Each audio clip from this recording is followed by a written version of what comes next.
The Power Play Post Show is on the air, covering minor league hockey since 2003, and now covering the Binghamton Black Bears with news, reactions, and in-depth interviews only heard here. And now, from the Box Studios in Kirkwood, New York, here are your hosts of the Power Play Post Show, Bob Howard and Taylor Welch. And hello, everybody. Welcome to another edition of the Power Play Post Show. This is the show for September 25th, 2025. Only a few days left in September before we get into October, and then hockey is here. This is season 15, episode number 7, and this is episode number 521 in the long-running podcast that is the Power Play Post Show. I'm your host, Bob Howard. She is Taylor Welch. Now, Taylor, let's start right off with something that's, kind of big and kind of happening, but not here in Binghamton, but something that you and I were just talking about. And that is the new name for the Carolina Thunderbirds. They are now the Twin City Thunderbirds, and they have a new logo. And give us your initial thoughts when you saw it for the first time, and then when you saw it actually on the jerseys.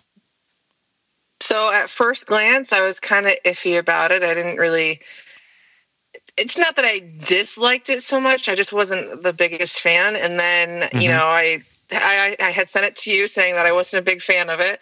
And then immediately after that, I was scrolling again and saw they had their jerseys up. And I kind of liked the way that it looks on the jerseys. Yeah. I like the logo. I really do. I kind of like the interlocking letters, and they don't look like typical fonts. It looks like somebody designed this specifically to do this, which I like. It does look like the Pontiac logo. If anyone's a car buff, and you go back and you look at the Pontiac logo, it's got the kind of same type of upside down triangle that looks like the Pontiac logo, but the inside part of it, where the T and the C intersect, I think is kind of nice. I do like the font for Twin City Thunderbirds, which is pretty cool. And I agree with you. When you see them on the jerseys, they just look better. And, of course, down in Winston-Salem, some people are liking this and some people aren't, but that's probably to be expected. Yeah, I mean, it's always hit or miss when you go to something new. I mean, you're always going to have people that they don't like change, and they always have people that are ready for change. And maybe this could be a good luck for Carolina. I mean, they've made it to the playoffs for how many years, and so maybe this will be their good luck charm this year. Who knows? So you're saying that the new logo is the reason why they're going to beat the Binghamton Black Bears in the finals this upcoming season? I mean, you got something else to fight for now. You have a new logo on your jersey. You have a new ownership. You got to show that you're going to fight for something, I guess. That is funny. I didn't expect you to respond that way, but that's okay. Hey, listen, before we get into the must-reads, another thing you sent me also earlier today was the skills and drills that Luke Dobles will be hosting every Sunday night, 8 p.m. to 9 p.m. I think that's going to be at the Riverbend Ice Center, which I think is in Shenango Bridge, the old Polar Cap, which is what I used to call it. And I know it's been Shenango Ice Rink. It's had a few different names, but the name is now Riverbend Ice Center. I know Luke was really looking forward to doing some training with kids this summer. I don't know if that completely panned out. It was going to be him, Weber, Tyson, and somebody else. But I think that's pretty cool. Sunday nights, you could go to the Riverbend Ice Center and work with Luke Dobles. I think that's a pretty cool thing. You sent that to me. That'd be like from 8 to 9 there, which is pretty cool. Maybe I should go there and get some skating lessons from him. I mean, hey, it starts up this Sunday. This Sunday's the first one, so. Oh, I'm not ready yet. I got to lose a couple pounds. I have to lose. I don't think that I could be on skates. I don't think I could do it. So have you ever skated before? Not on any professional grade whatsoever. My parents have a big pond, and when I was younger, I used to put some ice skates on, and I'd go out there. It was not any good, but I'd go out there and skate around a little bit. I haven't done that in so long, and it's to the point where we just wear shoes when we go out on the ice now. Jeremy's got a collection of hockey sticks, as you can imagine, and we go out there and shoot some pucks, and The funniest time was my one dog was chasing the puck and he stole it, and there was a spot that was wet enough that it actually fell through the ice, and we never got it back. That's funny. The next thing I want to talk about is another thing you sent me, which was basically if you go to the Fed site and look at the transactions. Now, I want to say something because I talked about it a couple of days ago in a post in the Facebook group, which was that basically you can't always believe everything that you see when it comes to the Fed transaction page or the Fed website. Sometimes they get things wrong, right? Like with CJ Stubbs. CJ Stubbs, was shown as signed by the Blue Ridge Bobcats. I can tell you right now, if that would have happened actually on September 12th, I would have reported on it. The Black Bears might have said something. But listen, I'll be honest with you guys right now, right here. CJ Stubbs is playing in Binghamton because of his relationship with Brant Sherwood. Friendship that goes back a few years, and that's the reason why. That was an error. That was a mistake that was on the Fed website. Now, for the most part, you can trust it, but not always. But either way, before we get into all that in just a little bit, because we'll go in a little bit more deeper than that, let's talk a little bit about the failed to reports, okay? So now the failed report might be a little confusing to people, right? But it'll make sense when I kind of go through these names, all right? So Dakota Bond, Taylor and I have already talked about this. He's staying close to home. He and Courtney are having a baby. Well, she's having a baby. Dakota was involved somehow, but I'm not going into that here on this show, all right?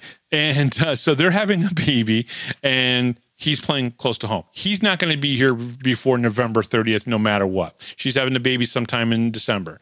So that is a failed to report. Kyle Steffen, he's decided to retire. He'll be a failed to report. Josh Fletcher, that one was interesting because I don't know why that one's on there because he could be back before December 1st. So that one's a little confusing there. CJ Hapward, we know he's retiring. Nicholas Poirier, he's probably not coming back, probably retiring. And Anthony Bernardo probably can't come to the team until January. Now, normally in the past, if a player couldn't be there by the end of November, they were suspended indefinitely for the rest of the season. However, there can be exceptions put into the league. That kind of exception might be for someone like Dakota Bond, who is technically away for family matters, right? Josh Fletcher, it's a visa issue. And Anthony Bernardo, it is a school issue. He is finishing up his schooling.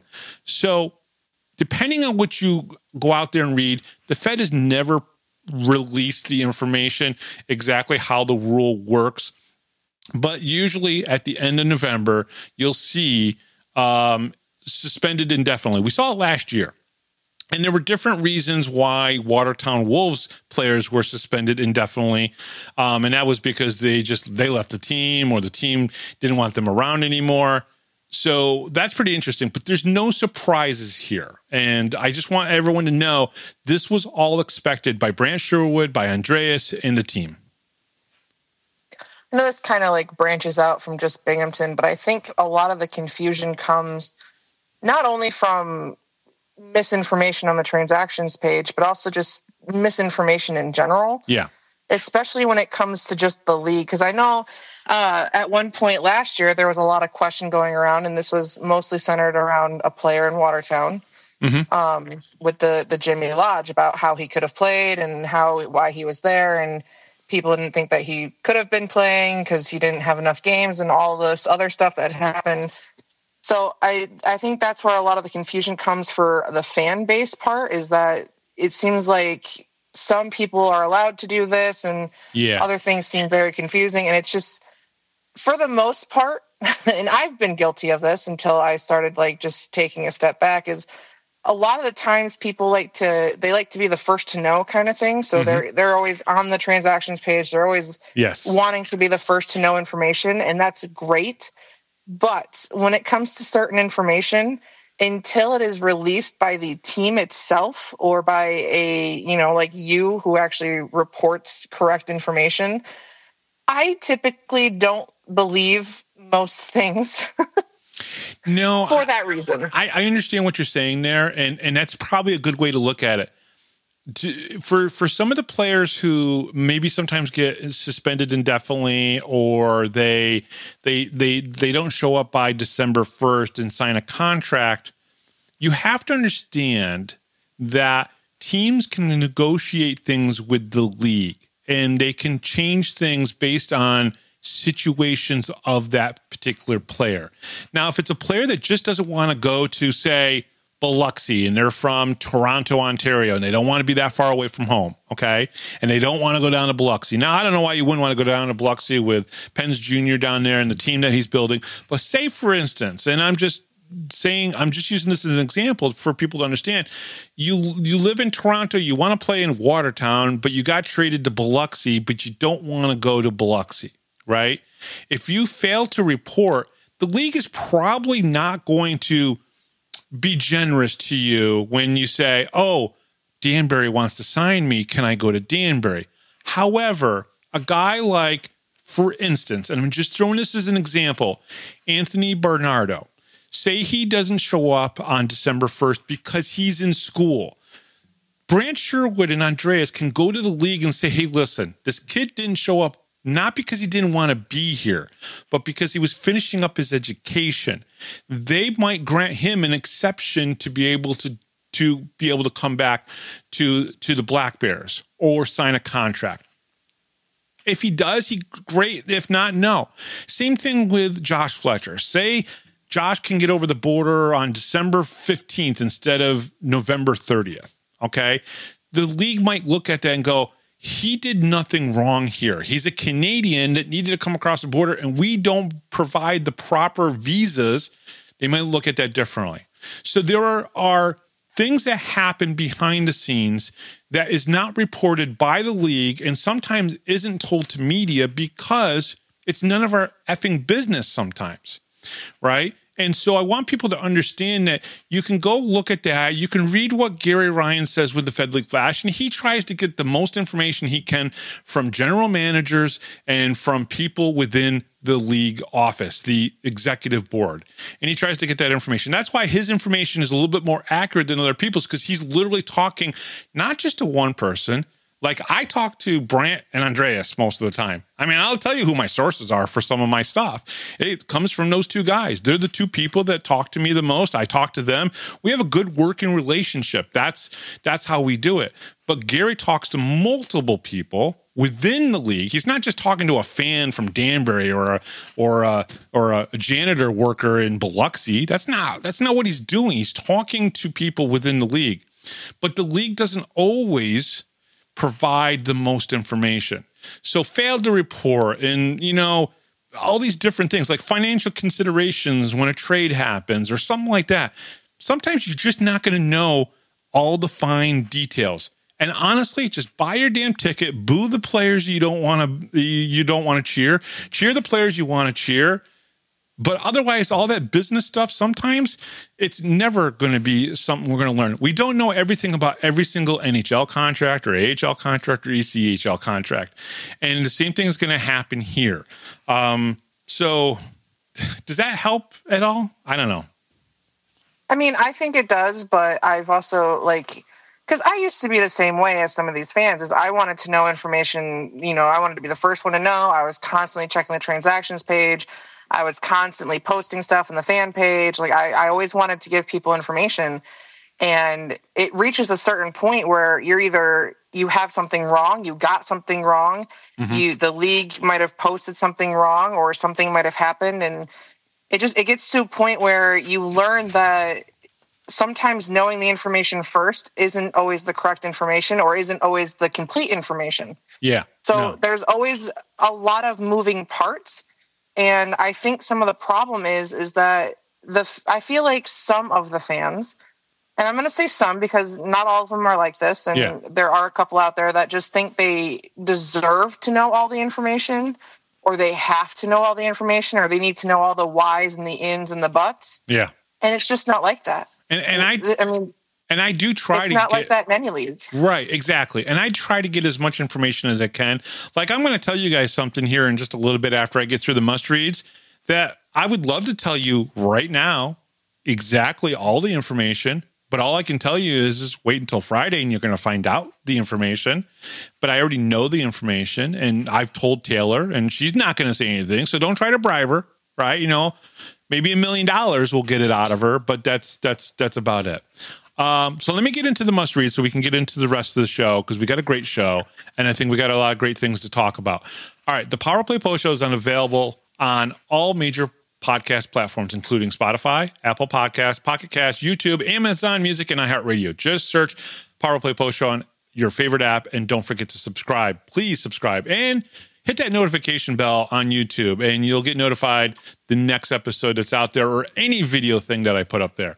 Join the conversation on Facebook. Search Power Play Post Show. We're almost up to 1,000 members. So if you know somebody, please recommend our group to them.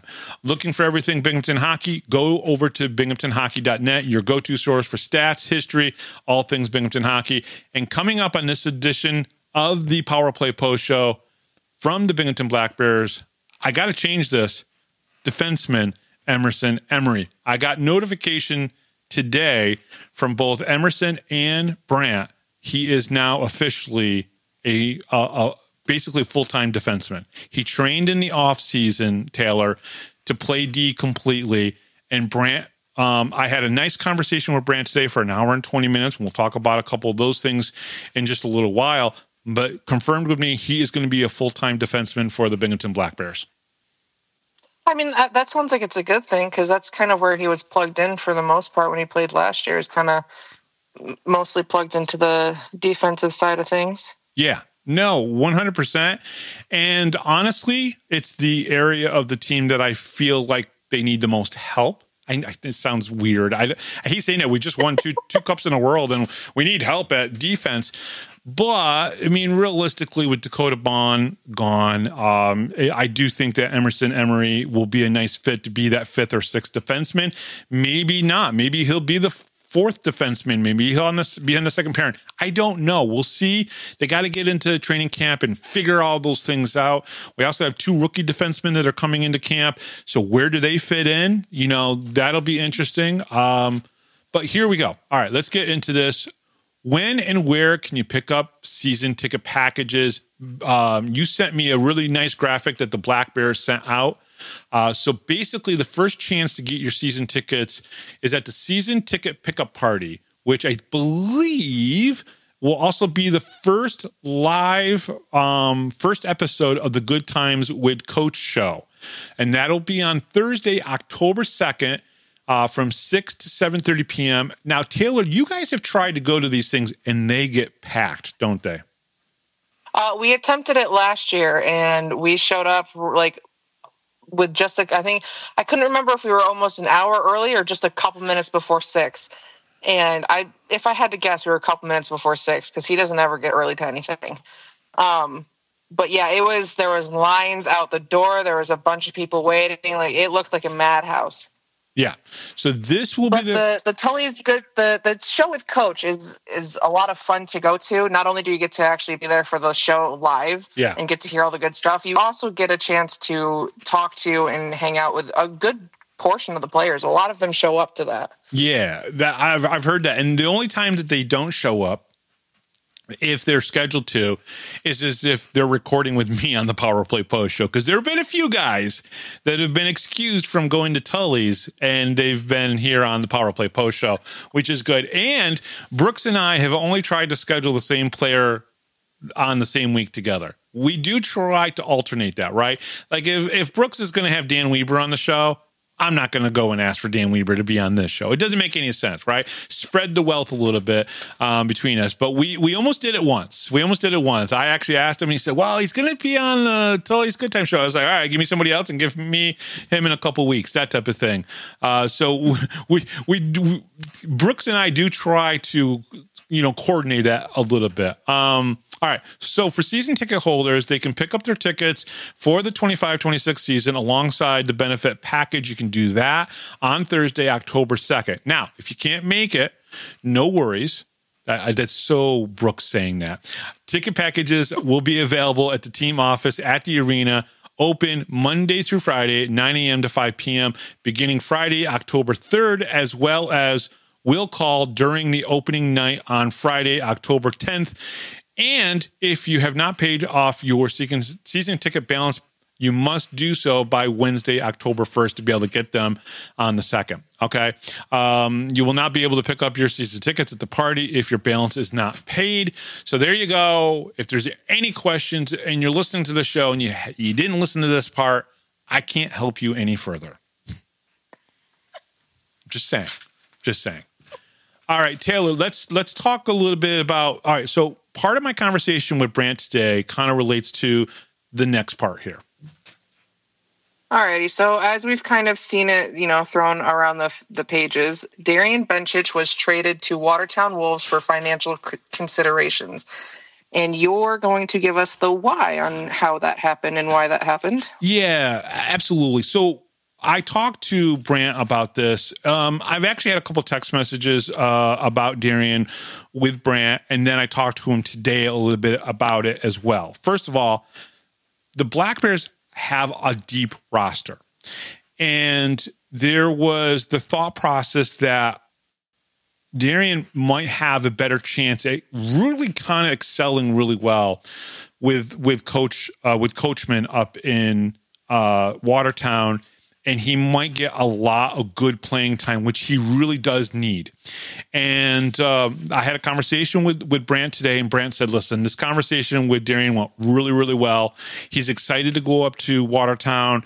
It's not like you won't see him. You're going to see him 17 times. I mean, sure, 13 of those are going to be up in Watertown and 4 are going to be in Binghamton. We'll talk about that in just a little bit as well. But it was a good conversation, number one. And it's going to give Darion a really good chance to make the team up there and possibly be in the top 6. Like on the first line or second line, Darion could fit in very nicely up there.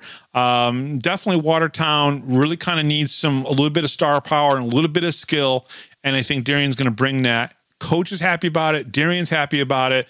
That's all that really matters. So it's a good thing. We don't make trades in Binghamton that often. I mean, Taylor, if you go back the last 2 years, Black Bears don't make a lot of trades. I mean, I think Cade Henry, now Darion Benchich, that's really it.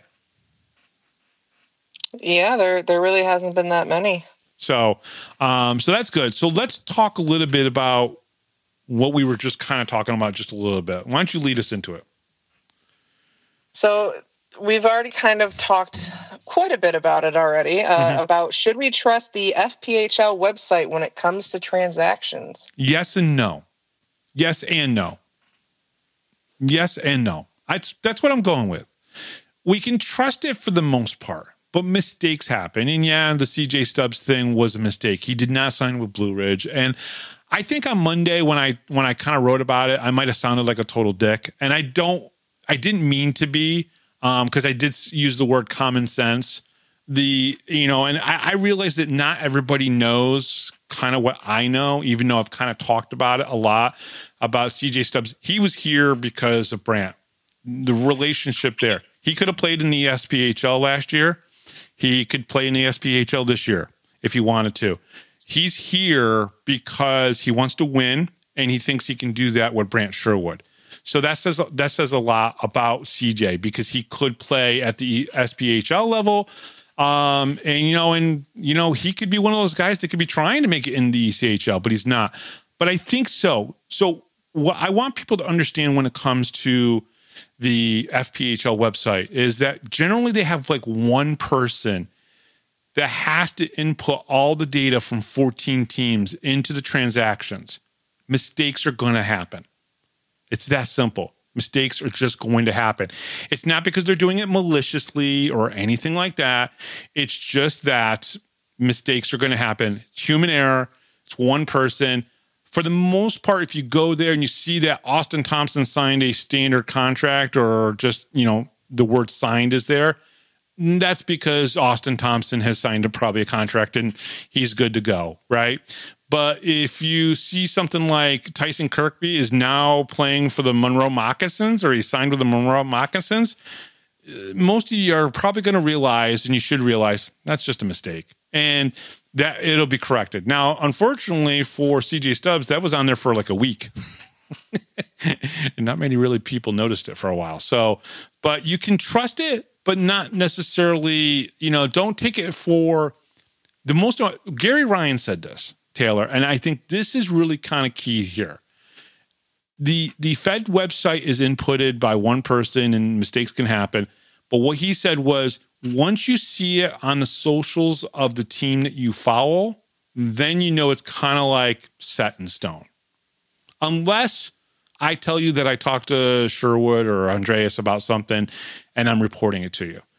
Or Tom Turgan from Fox 40 or Bruce Juno from Channel 34 or one of the sports guys from Channel 12.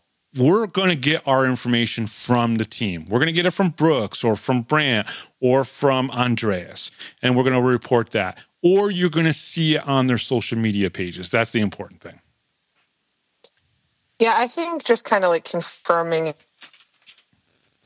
least one other source or one other person would just kind of help out. I think the problem is that people are so quick to take a screenshot and post it on the fan page and start freaking out. And so it's just, yeah, I know. I don't blame you for using the word common sense, just because, I feel like we've talked about it all summer long about certain things. Yeah. So I feel like some of this, I don't feel like should be like shocking information or anything that's like out there. I don't know. I guess I could probably bring CJ on and ask him, would you ever go and play for Zemleka after what happened last year in that third game down there where basically all five guys were jumped and basically he was the one that basically took the brunt of it first, and then it was Cameron Clark, right? Because, when you first saw the brawl, CJ Stubbs is down on the ice, and he's kind of like turtling a little bit because the guy's just pounding on him. Then the same thing happens to Cam Clark, and then our goaltender is trying to go save our captain, and then the captain's trying to save the goaltender. And it's like, do you really think, guys, that CJ Stubbs would then go play for that team? Seriously. Well, CJ actually got hit the game previous, too. Yeah. He got it. That's when it started. So even before the whole line brawl situation happened, the previous game, they went after and targeted CJ. And I don't remember if it was this game or not, but I'm pretty sure he broke a tooth. Yeah, it's all I'm going to say is, so I understand the excitement. I understand trying to get that information as quickly as possible. And sometimes when people screenshot it and it never dies, it never goes away, right? You say something online, even if you delete it, someone else might have screenshot it. Screenshot it. That's just not good English, but that's okay. So that's what I'm going to go with there. I'm going to go with the fact that essentially how you can look at it when it comes to the FPHL website, yes, 90% of the time you can take it as pretty much solid, but the biggest thing is follow your team's socials, whether it's the Watertown Wolves or the Danbury Hat Tricks. They know what's going on their team better probably than anybody. Just follow those. Yeah, if anything, follow more than one. I'm somehow in several other teams' Facebook groups. I don't know how. I never joined any of them. But I'm in them somehow, and it pops up, and you can see information that way, and you can kind of know, okay, well, this is happening. Like was just a huge trade between Watertown, Danbury, and I don't remember the third one. There was like 5 people traded in that whole thing. Yeah, no, that was a pretty big trade. And again, Watertown was involved in that. I do want to bring up one more thing. All right. So the next thing we have on the list is about Jamison Bork. Now, everyone, I'm sure there were some people that saw that we signed goaltender. I know the Black Bears announced it. We signed another goaltender, a fourth goaltender, Jamison Bork. And Jamison Bork is going to come in for our training camp. And then I think I saw somebody talking about it in the Binghamton Black Bears fan page, which I thought was interesting. Let's see here. Where is it? See if I can find it. Sometimes you just can't find these things. Maybe it was under their the Black Bears report of it. But either way, someone said that, well, now we have 4. Why do we have 4? Or someone said, why do we have 30 goaltenders? Well, the plan was... That was under Gary's post. I remember the comment. Okay. Let's put it this way. He's coming in. He signed a PTO agreement. That's all it is. Essentially, what's happening is, and I already mentioned this before, so this shouldn't be crazy to everyone. Wyatt Freelander is going up to Adirondack. He's going to go into their camp. It's an ECHL camp. Freelander is going to go up there, participate in their camp. There's a good chance that Freelander is coming back to the Binghamton Black Bears, which means Jameson is going to come in and we're going to get a look at him. Brant's going to get a good look at him. He's going to be the third goaltender in our camp. And then a decision will be made if Freelander comes back. Now, I expect Freelander to come back. Wyatt should have a good run at being the third goaltender, possibly the second goaltender in on our team. He's got the ability. He's got the skills. So that's the reason why they had to sign it. So Freelander is probably going to Adirondack for the training camp. Well, it's not if. He is going up to the up there. And then I do want to mention this. Cody Rumsey, he's going to go to Birmingham, which is pretty cool. So he's going to go up there. And then also Dan Weber is going to potentially go to an ECHL camp as well. So that's going to be happening. Congrats to Weebs. I'm very happy for him about that.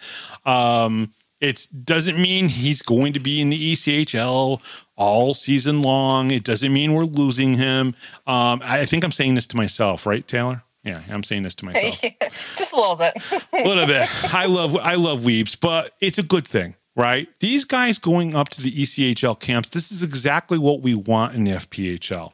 Okay, so we want them to go up there and to participate in this because it's going to show the ECHL teams. It's going to see the AHL organizations that work with those ECHL teams that these players are playing and trained and ready at a high level that they can come up there and play. So this is all a good thing.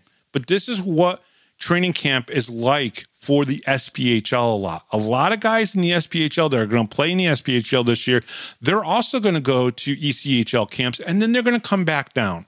So there's no worry about this. This is not a bad thing, and good for a couple of our guys to go up to an ECHL camp. Yeah, I think the really important thing to extremely stress here is that camps are a great way for these other leagues or other teams to see these players. Yeah. It's not a guarantee, as you mentioned, for them to play on that team. But at the same time, as much as I know that everybody loves these guys and loves these players, you want to see them grow. You want to see them be able to make these moves like that and go to the ECHL and jump over the SP and do these things that people wouldn't expect for this league. This league is moving up in levels and it's showing, and we're getting better each year. Agreed. And I hate to pump his tires all the time. Matter of fact, Brant and I had a talk about this, about pumping his tires actually today. But this is in part in the quality of recruiting that he has done. But there are other coaches in this league that are also recruiting at a very good level as well. And some of their players, I mean, look at what Topeka and Robbie Nichols are doing. Yeah, we've picked on Robbie Nichols a little bit about the whole Chris Ma and the thing. But Topeka is having a lot of their players go to the Allen Americans in ECHL to go to their training camp and work with them. That's a positive for this league in general. And that's how we have to look at this. So when you do see the news, Weebs and Freelander and Rumsey going to other camps, SPHL and ECHL camps, don't be freaked out about it. It's okay. It's good. And they'll come back. Some of them will come back. Or maybe they'll all come back. Maybe they won't. And if they don't, that's good for them too. Yeah, and honestly, don't be sad about it. Give them all the love and support that you would if they were still playing on this team. 100%. 100%. Okay, so with that being said, I had a great conversation with Brant, as I've already said a couple times. The other thing I want to mention is that on Friday, they are making an announcement, which is going to be kind of cool. I'm pretty sure it's happening Friday. He told me it's going to be on Friday. Brant told me it was going to be on Friday. And there is going to be an announcement of a personnel hiring. I'll leave it at that. I'll leave it as a personnel hiring. There's somebody coming that will be working with the team that won't be playing on the team. Sounds fair, right? Yeah. So that'll be coming Friday. So look for that. I'm telling you, it's a very good thing. I think I'm very excited about that. So Taylor, let's talk about the schedule, right? We're going to be starting the season in just 2 weeks, 2 days.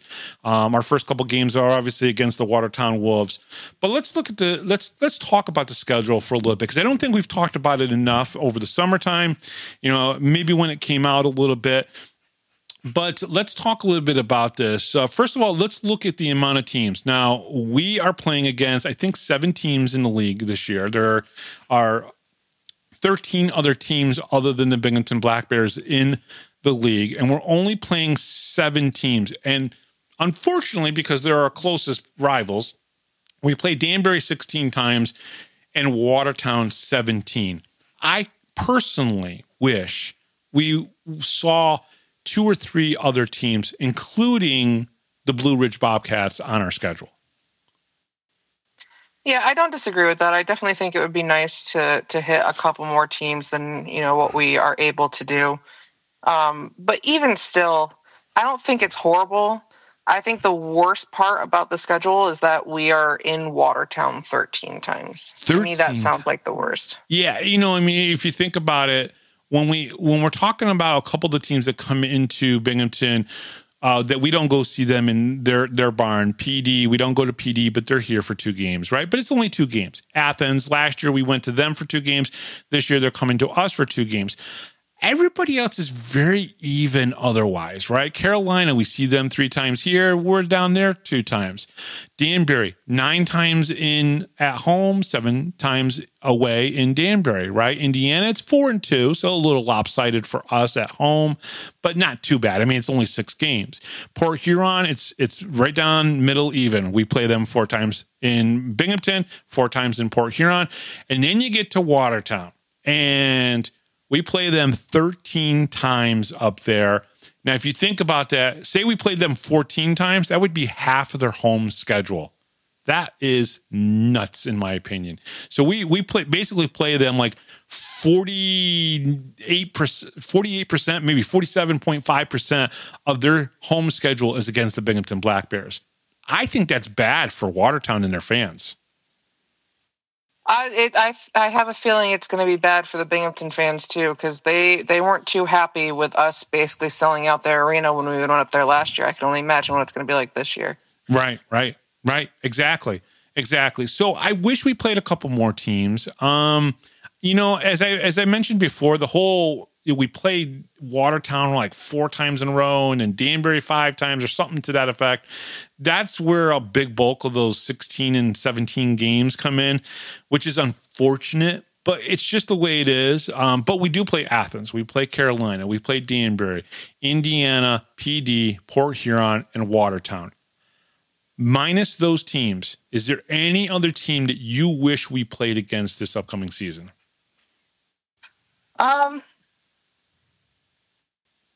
Not right off the top of my head. Rock Lobsters, they seem like hit or miss on how well they play. Mm-hmm. Same thing for Carolina. It's hit or miss for them. Carolina, I love facing just because after everything else that's happened throughout the year, with all the shenanigans that's happened, when you face Carolina, it's like you can forget about all the shenanigans and they are just playing hockey. And it is tough hockey. Yes. It is the kind of hockey that you would go and watch an NHL game because the score ends up 1-0. Yeah. Like, they give their all into those games. And they're honestly, I love the high scoring games. Like when you get, a 10-2, those are fun sometimes. But I love the grittiness of a 1-0 where they truly work for that. Mm-hmm, mm-hmm. Yeah, I totally agree. I 100%. Those have always been my favorite games to watch. I know people love, to see their team score a lot of goals. But I also like to see the goaltenders make those big saves. I really, really do. Well, that explains why you're a big Eggy fan. He likes to put on a show. He does. He really does. Looking at the matrix by day, listen, there's no way around this. The league is all about Fridays and Saturdays, and that's fine by me. It's the best time to do it. It's when you're going to get your best attendance. Binghamton only plays 2 Wednesday games. Those are 2 holiday games, the New Year's Eve game and, of course, the Wednesday before Thanksgiving. They play those 2 games. Everything else, all 27 other games. There's 27 games on Friday. There's 27 games on Saturday, and makes perfect sense. I got no problems with that.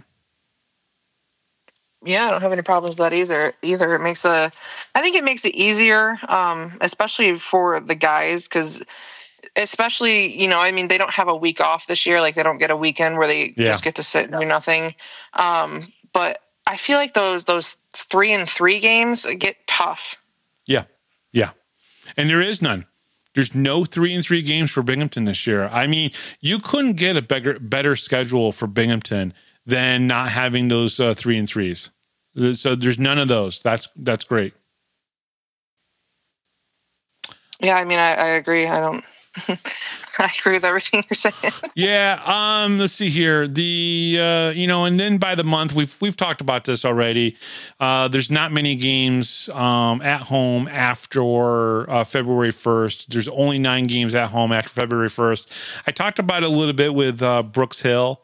They're going to have to work a little bit harder to get fans in the building before the end of January, because again, fans really do turn out a lot after January 1st, because the holidays are over with and they're really into it. But only 9 home games after February 1st. It's going to feel weird to me, because we're going to spend more time at home watching these games on YouTube than we will be actually at the arena. So that's kind of crazy to think about it. March, there's only 2 home games at home. That's crazy. It is. I feel like because we're kind of used to the opposite, where I feel like last year it was a lot of away games in the beginning of the season, it felt like. And then, like, when you hit, the February, the March span, it was like every weekend we were home. Yeah. No, 100%. Hey, listen, one last thing about the Twin City Thunderbirds. Have you already started saying that yet? First of all, I have not. No. Yeah, I know. It's still going to be Carolina Thunderbirds for a while. I do want to throw this out there.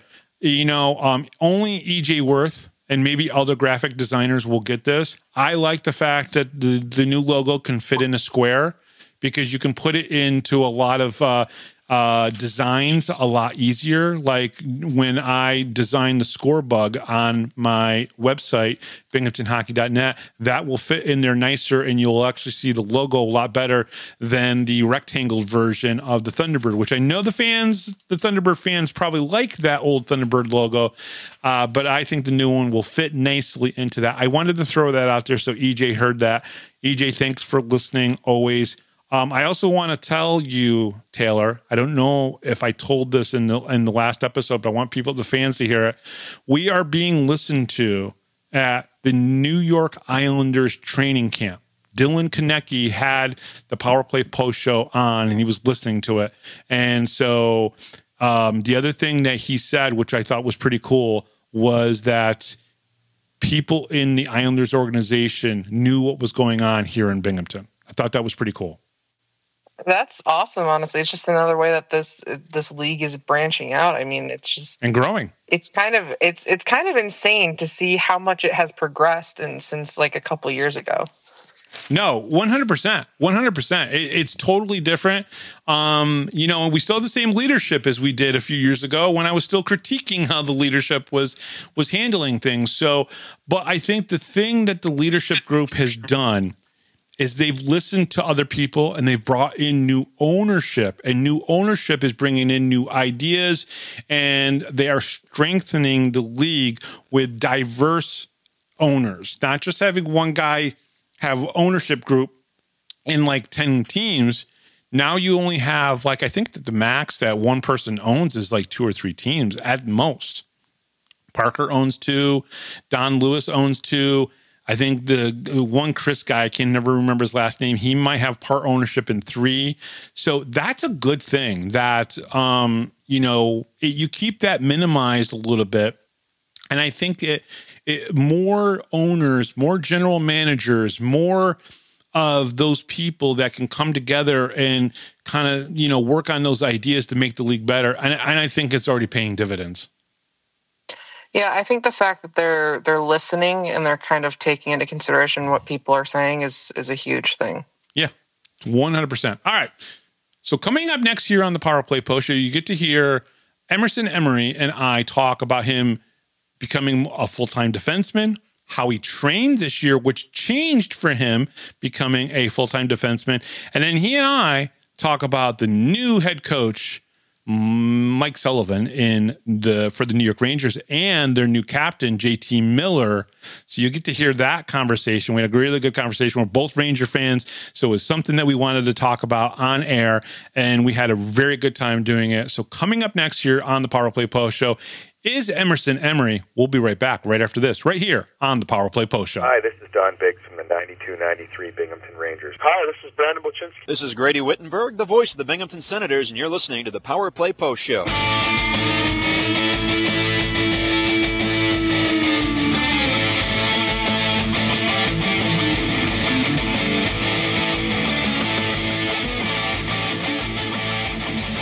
Here is another Power Play Post Show interview exclusive with Bob Howard. And welcome back, everybody, to the Power Play Post Show. Really excited to have this gentleman on the show. He's always a pleasure to get to talk to, and I'm really excited for this upcoming season for him. You're probably gonna see him full time on defense this season, and I'm really excited about that. We'll talk to him about that as well. He comes to us obviously from the Binghamton Black Bears. He is Emerson Emery. Welcome back to the show. It's great to talk to you. Glad that you are in town. You came in town this morning. How are things going? Thanks, Bob. It's things are going great. It's good to be back in Binghamton. I'm excited to get the season going, and thanks for having me on. It's always a pleasure. Absolutely. Now, you guys skated a little bit earlier today. How did it feel to just be in Binghamton and skating a little bit with the guys? I'm sure it wasn't like drills or anything like that, but just getting out there and getting your skates going a little bit. How was that this morning with some of the guys?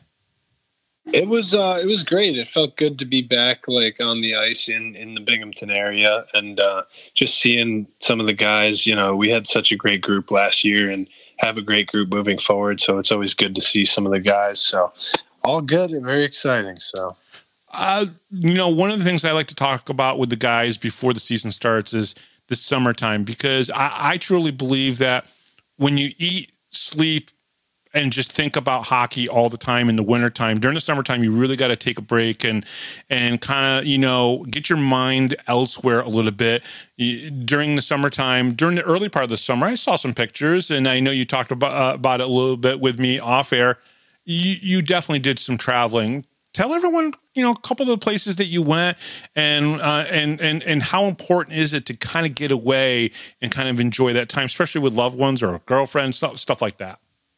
Right. So, shortly after the season, I went with my family to Mexico, actually, Puerto Vallarta. My brother, who lives in Colorado with his wife, and my young nephew came to enjoy the weather a little bit as well. So it was good to see them. It was beautiful down there. Stayed at a all-inclusive resort, so it was good to kind of lay out on the beach by the pool and kind of just relax a little bit, get your mind off, hockey or really life, how it is. But that was a great trip. And then I actually got to go out to Colorado to see my brother and young nephew for about a week. So that was a really good trip early on in the summer.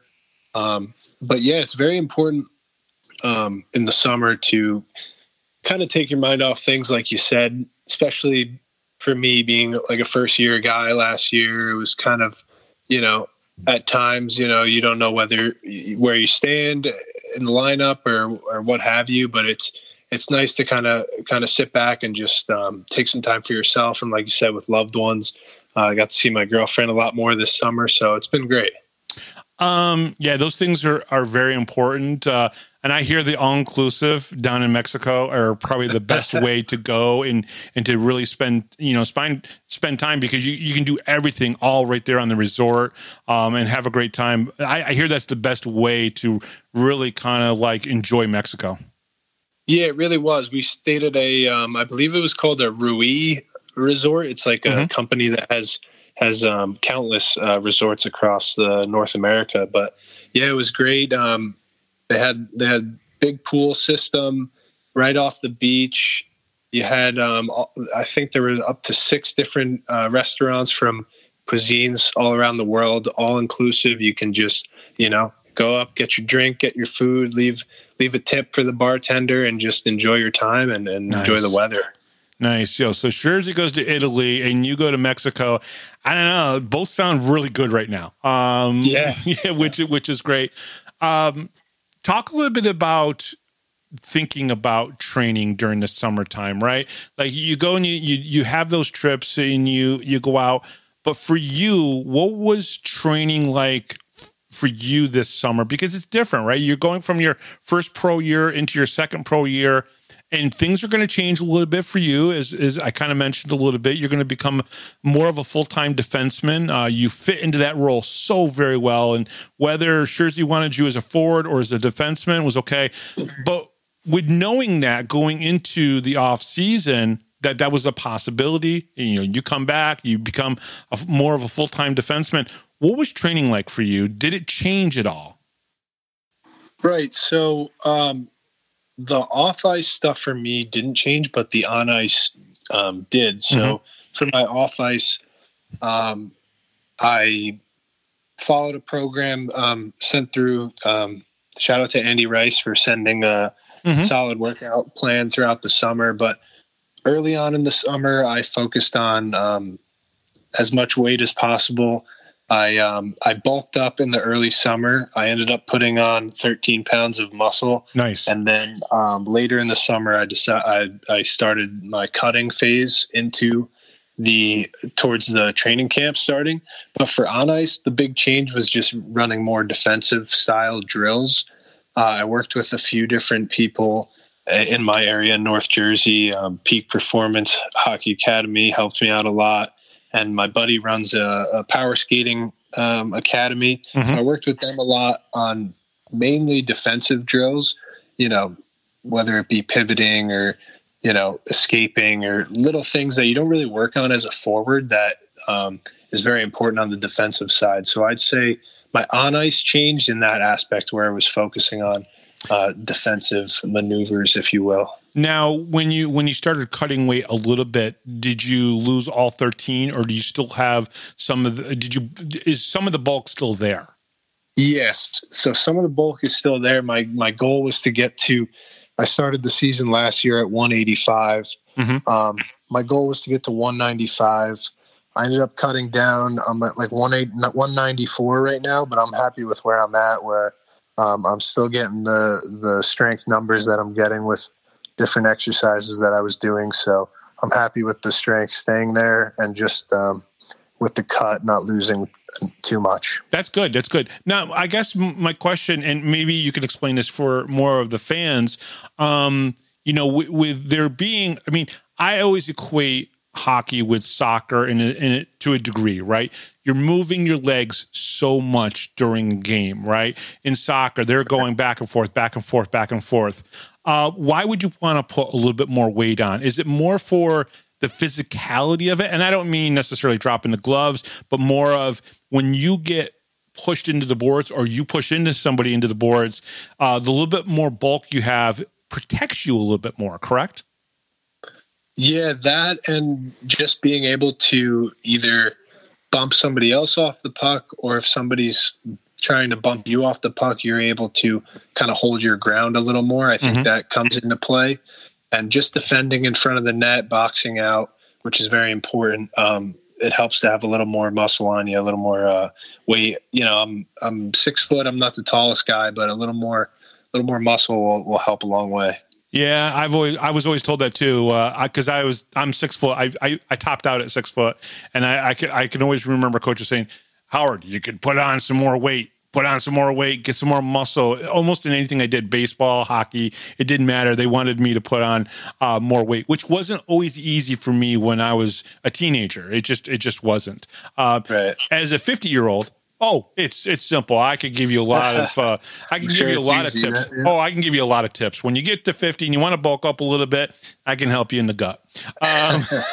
So that's all very important. I know some guys get to skate with other pros, some college kids as well.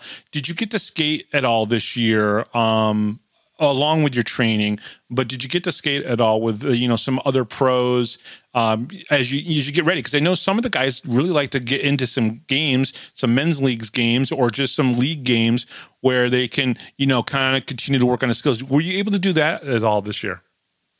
Yeah, so the first few months of the summer, I was on 2 different men's league teams along with my training. But the guys at Peak Performance all play. The guy who runs it, Everest, is a D3 player currently. Mm-hmm. And so he brought a lot of his D3 guys that I skated with for most of the summer. And then when they went back, I mostly worked with my power skating coach.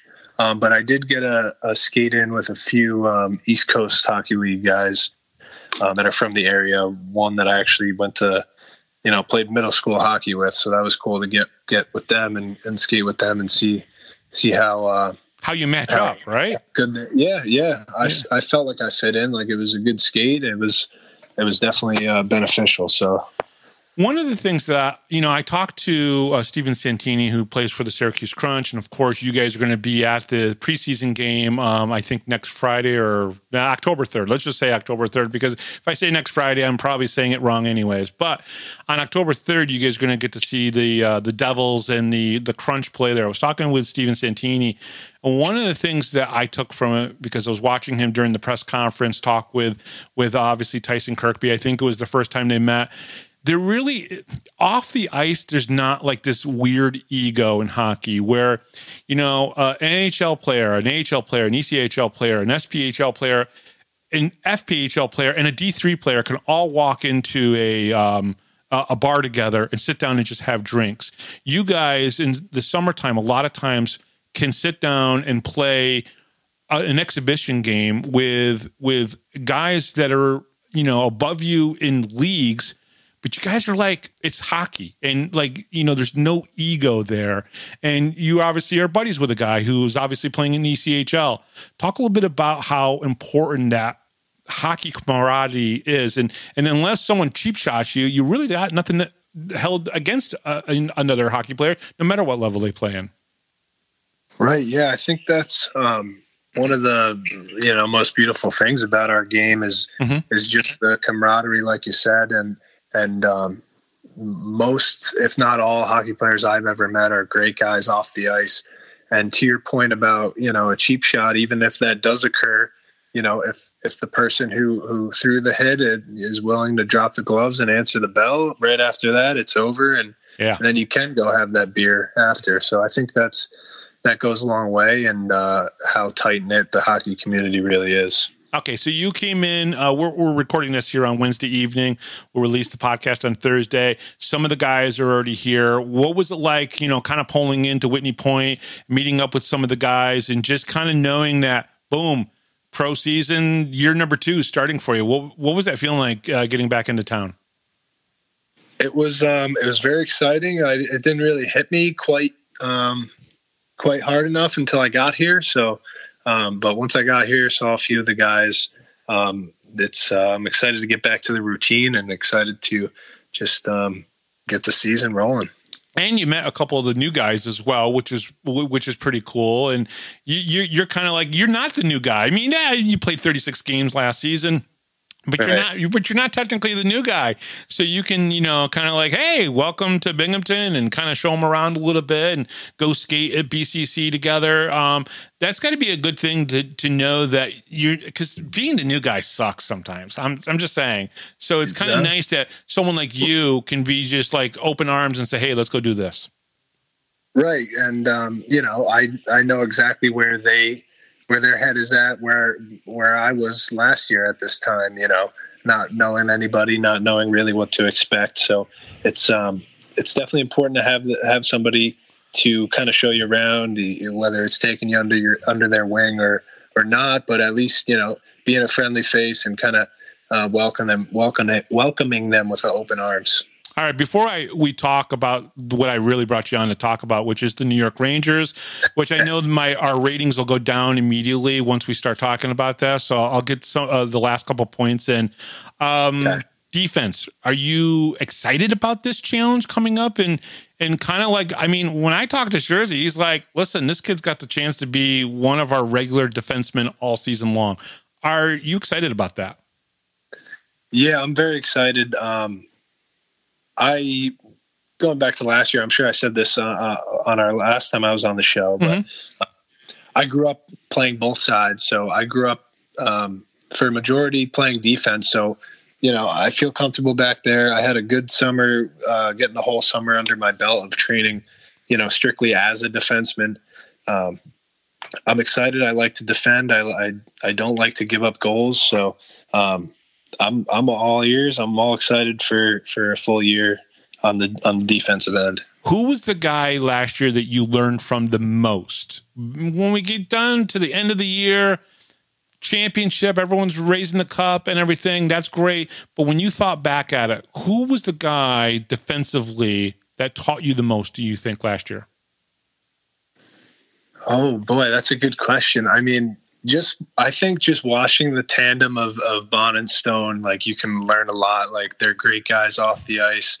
They know how to put in the work on the ice. They know, say when to take a chance on the ice and when to kind of sit back and defend hard. It was just a treat watching both of them play D together. But yeah, I'd say those two. Yeah. And it's funny too, because it's the decision making, right? Like, yeah, like I think in hockey, one of the most underrated things that people don't talk about is the best players make the same decisions as maybe players make in the FPHL. They just make them quicker, right? So, and you got to make good decisions, but I think, there are FPHL players that make good decisions, and the same thing in the NHL. Good NHL players make good decisions. However, the NHL ones, they make them faster, right? But when you watch like Dakota make a decision on whether or not he's going to take that puck all the way to the net, or if he's going to get up to the blue line and then drop it off to one of the forwards before crossing the blue line, that decision he makes is so much faster than a lot of the people in the Fed. And that's a hard thing to do because you just got to have confidence in your game.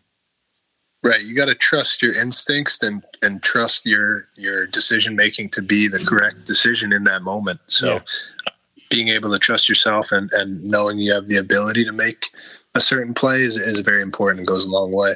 All right, so we're going to pencil you in with as D1 with Dan Stone as D2. Okay, got it. Because you answered the question correctly. All right, so let's talk a little bit about our New York Rangers. When we look at the Rangers, all right, and we look back in the last 10 years, they got the President's Trophy twice. They went to the Stanley Cup against the LA Kings.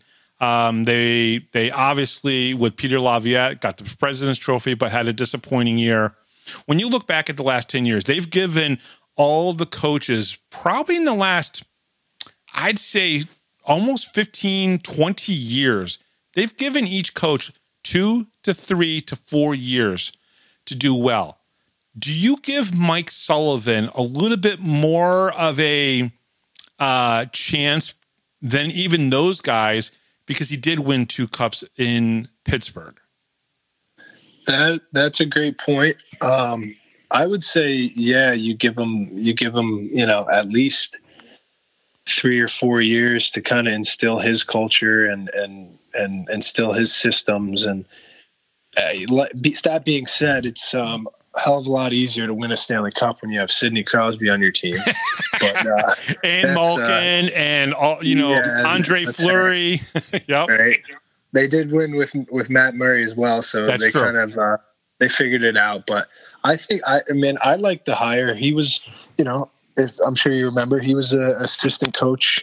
Yes. Before he went over to Pittsburgh there in the Rangers organization. So I think he knows what the culture is all about. He knows how important it is to win in New York, Original Six franchise. I think you give him, at least I'd say 4 or 5 years to kind of instill his logics. And he's got a leg up now, right? Because if you think about it, he was the assistant for New York for 4 years before he went to Vancouver.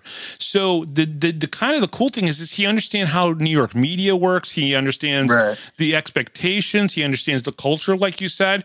But now he's a seasoned head coach, right? And he's won twice. So if you think about it, like, I think he's almost got a better head on his shoulders now than maybe he did when he was an assistant. Yeah, I think so. That's very valid because, you know, even in the NHL, like an assistant coach to a head coach, that leap is very big. And he's, like you said, got that experience underneath him as a head coach at winning at a high level, playing at a high level, having his team compete at a high level day in and day out. So I like the hire. I'm excited for it.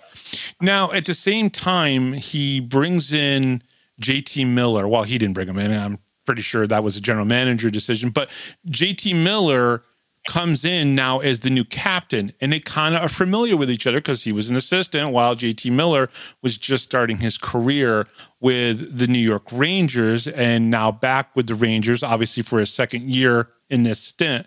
Do you like this as a captain choice? Because again, as I read, and I spoke to you a couple days ago when we were talking about coming on and talking about this, JT can either like fire up the team and make them like, you know, this ballsy drop down, like we're going to beat the living crap out of you and win, or it could go really, really bad. So what are your thoughts on JT Miller as the new captain? I mean, maybe I'm an optimistic guy. I like it, but I love the captaincy to Miller. I was, you know, I didn't agree or I didn't like that he got traded away back in for the year. But when he went to Tampa, I love his style of game. Like when I played forward, he's the type of player that I would want to emulate. Like in your face, plays hard in the corners. Mm-hmm. No BS. Like I'm sure you saw the shirts that they got, I guess now. Yeah. But yeah, he's going to compete every night. He's going to get the best out of his teammates. He's not going to be afraid to call somebody out, you know, if he has to. And I think that's going to go a long way because it seems to me, at least in my opinion, that kind of the last handful of years, the Rangers have lacked that kind of intensity, accountability. Oh, and accountability. Intensity for sure, but also the accountability because that for me is probably, you know, the accountability. The lack of accountability will then show the lack of intensity, if that makes sense. Because the team has always had skill, right? Would you not agree that some of the players that we've traded away over the last 4 or 5 years, there's always been skill. There's been skill down in Hartford to come up and to kind of fill in those places. They've brought in skill guys, but there's always been something kind of missing, right? Like ever since, man, and I was talking to you off air about this, I felt that we didn't have clutch goal scoring when we faced the Kings in the Stanley Cup final, right? And that's the reason why. The Kings had all of the clutch goal scorers, and we did not. And, you know, so the skill has always been there. There's always been just something missing. And I'm wondering if JT Miller, Mike Sullivan, there is a familiarity with both of them coming in and leading this team that we're like, hey, they weren't the reasons why we didn't win. So maybe they could be the reasons why we do win.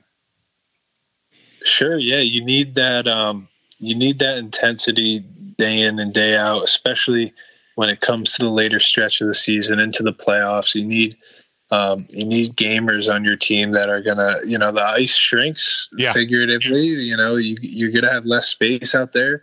You got to be able to, you know, get through the muck and grind it out. So I think JT Miller will help bring that out of some players. So I'm optimistic for the year, like I said. So I like the captaincy. I can't complain. Okay, so we talked about those two important things. Who else are you excited about this upcoming year on the Rangers and how they're going to perform, especially with the changes that have been made? Yeah, I love Trocheck. I have since the beginning, and actually him and JT Miller have a connection going back to their youth days out in Pittsburgh area. That's awesome. I really like him. He's one of those gamers that's gonna, grind it out and be a playoff performer. But I really like that Gabe Perreault. Mm-hmm. He looks really good, skilled. He's a smaller guy, but he seems to have that intensity in him. He's skilled. He scored a beautiful goal the other night in their preseason game against Boston. So I really like those two guys. I wanted to ask you about Simmons Fisher, who played with Port Huron the last couple of years, and he got a chance in the Ottawa Senators. I think it was their rookie camp. Got invited, and is a part of their camp. What are your thoughts on the fact that, in my eyes, the SPHL is obviously, people have talked about it multiple times. It's, a higher level grade than the FPHL, but it's come so much closer and probably to the point where the championship of the FPHL, the Black Bears, the last 2 seasons, probably could give almost any team in the SPHL a run for their money. But to see a guy like Simmons Fisher get that shot in a NHL camp of some sort. Now, of course, he's 6'7", yeah, weighs 240 pounds. He can drop the gloves, and that helps. I get that and everything. But does it start to say something about how single-A hockey, even at the Fed level, single-A hockey is really starting to become something that NHL teams and pro hockey just in general are starting to take a closer look at? Yeah, I think there's, like you said, I mean, it speaks to the parity in, especially in the lower tiers of minor pro. But it goes back to your point earlier, like with, no matter the skill level, you're playing hockey. It's all about the quick decision making. If you can make it quick enough and, you're, if anything, above all, you're a good teammate as well. Like, it's going to go a long way. But I definitely think there's, a growing parity, especially in the higher, higher tier of the Fed with the SP and even some of the coast teams, I'm sure. But there's that parity there. That's it's good to see. It's good to see. Okay, how many games will Matt Rempe be suspended this year? Oh boy, I'm gonna say I'm gonna go under. No, sorry, I'm gonna go over 10. Over 10. Holy crap. I'm kind of hoping he keeps it in check a little bit. I like the big body out there. I like it when he's hitting people, but I hope he hits people just a little bit lower so he doesn't get as suspended as much. I'm going to go just under 10. I'm going to go under 10. I'm going to under 10. We'll circle back to that later in the year. We will. We definitely will. And thank you very much for coming on. I really, really appreciate it. It's great to talk to you. Can't wait to see you in training camp next week. It'll be fun. I'm going to be there a couple of the days to say hello to everybody and see how everyone's doing. So I really appreciate you coming on. We'll get you on during the regular season again, and we'll just talk and see how playing defense is going for you. You never know. You might be the next goaltender of the Binghamton Black Bears. Never know. At this point, as long as they don't have you driving the Zamboni, you're going to be good, right?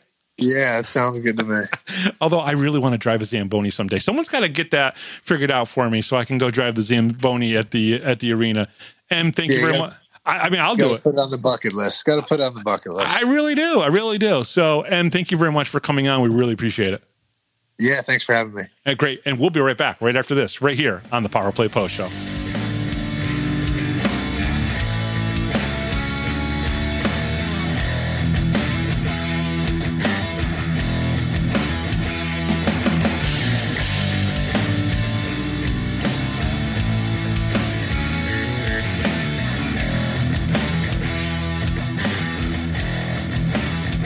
If you're a Binghamton hockey fan, then you need to check out binghamtonhockey.net for all your news, stats, information, the Binghamton Hockey Hall of Fame, top 10 lists, profiles, and so much more. That's binghamtonhockey.net. You're listening to the Power Play Post Show. And welcome back, everybody, to the Power Play Post Show. That was Emerson Emery. We have to call him a defenseman now, Taylor, so we have to get used to that. Eminem going to defense. Sounds good to me. We were talking just a little bit. You had a great point about the schedule because we were talking about it and you thought about it a little bit afterwards. I kind of complained a little bit about playing, Watertown and Danbury like 9 times consecutively in the middle of December, but you had a pretty good thought about this. Yeah, so I just, because you have it so beautifully laid out in front of me that as I'm staring at these numbers, and you had brought up that we face Watertown and Danbury consecutively a lot of times in a row, so like 6 or 5 or however many times we faced them in a row. Mm-hmm. It just kind of gave me the idea that, especially because it's going to be fairly early in the season, that if there are any kinks to work out or anything that's not meshing well with the team, you're still trying to figure out your lines or whatever issues that might arise, playing the same team consecutively kind of gives you that ability to make the changes that you want and see if it's making a difference. Because you're going to be facing the same team and they're most likely going to be playing the same.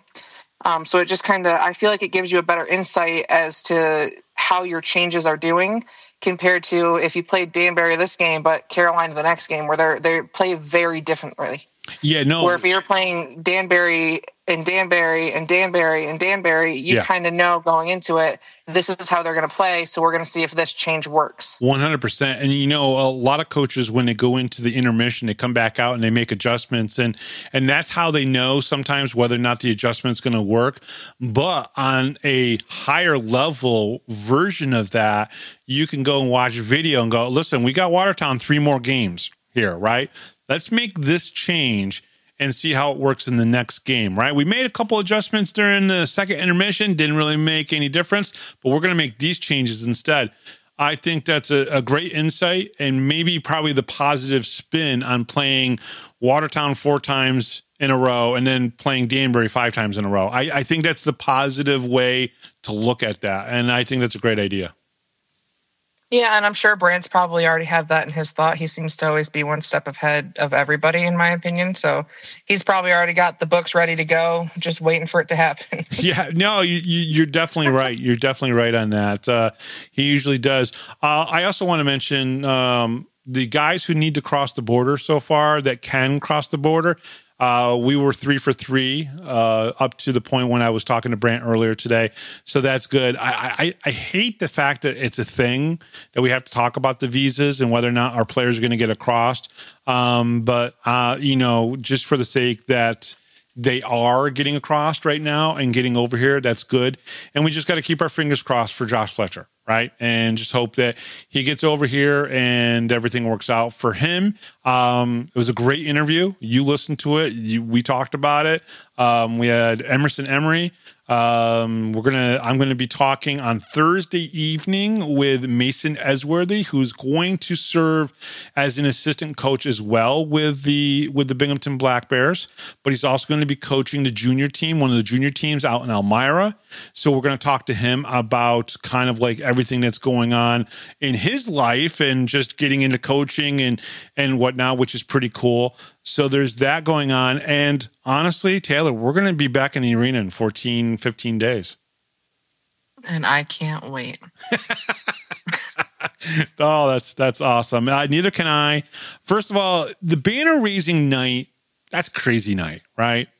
I was talking with Brant today, and have I made it perfectly clear that I was unhappy with us losing last year on banner raising night? I think a couple of times you've made it pretty clear. I don't know if it was because, it's banner raising night or because it was your birthday or if it was just a mixture of both. But yeah, I think you've explained it a couple of times. Yeah, that's true. I did. It was my birthday last year, too, and they lost on my birthday. I want to say that Brant and I talked about it today a little bit because I kind of felt a little guilty that I've kind of brought it up a few times. He wasn't happy about it either. He really was not happy about it. He said, Bob, you talk about this all the time, how the banners are for the fans and the rings are for the players. He goes, you're right. He goes, and we didn't win on that special night for them. And that bothers him. He wants to go into camp this year. Now, this is for the few people that are still listening to the show 1 hour and 20 minutes in. But Brant wants to go into this training camp. And he wants to work these guys hard because he wants to win on that opening night on Friday, October 10th. I can tell you that just from the words that he and I spoke today, and he didn't say, Bob, don't feel bad about that. He said, no, we're going to work hard and we're going to win that first game. Because, again, like I said, I kind of wish we did last year because it's a special night. It's a special night for the fans, and I think they're going to work really hard for it. So it was a good conversation that I had with him about that. Yeah, I'm sure, even just aside from Brant, I'm sure a lot of the guys like Tyson or Austin and, all of those guys kind of probably have the same feeling.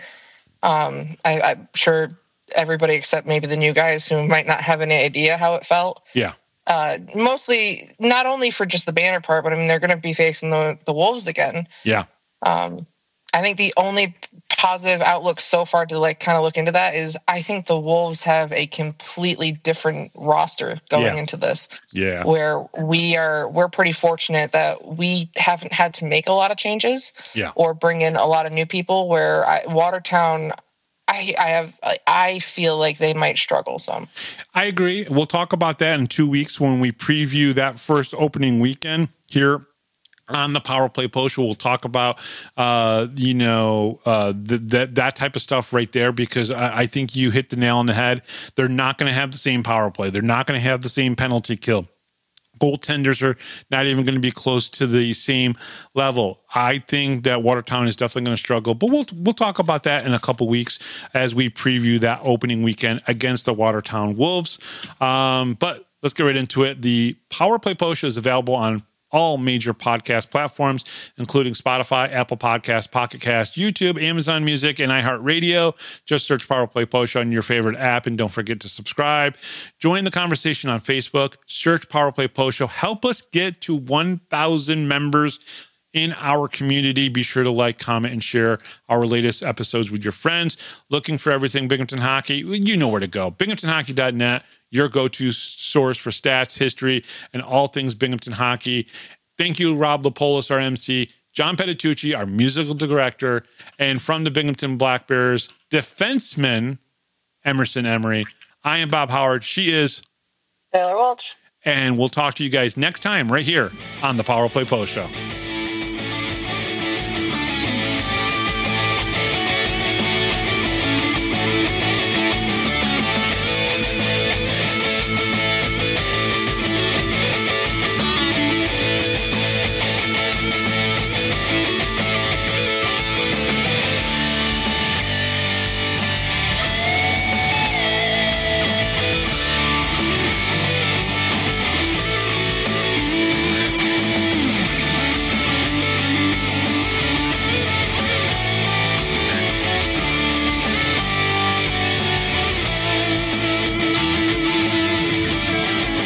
Thanks for listening to this edition of the Power Play Post Show.